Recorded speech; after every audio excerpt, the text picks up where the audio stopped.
কাজ করতে পারবো। সর্বশেষ সবকিছু বাদ দিয়া পরেই চুরির পথ বাইছে নিছি। শোন, বুঝি তো সবই। এই বয়সে একটা মানুষ এরকম একটা পথ বাইছে নেওয়া দুই একটিখানি কথা না। দেওয়ালে যখন পিঠ থেকে যায় তখনই তো মানুষ এই কাজগুলা করে।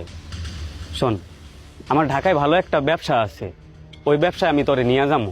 তুই আমার দোকানে চাকরি করবি, তোরে মাস শেষে আমি একটা স্যালারি দিব, তারপর তুই তোর পেট বাঁচাবি। মামা, আপনি আমার ধরছেন, মাইক দিছেন, আমার কোনো আফসোস নাই।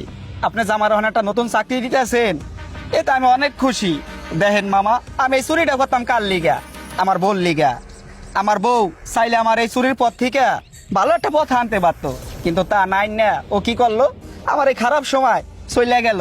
আপনি আমার টাকা নিতেছেন, একটা চাকরি দিতেছেন, এখন আমি ভালো এক ঘরের মাইয়া আনতে পারবো। ওর নাল বউ থাকার থেকে না থাকাই ভালো। থাক,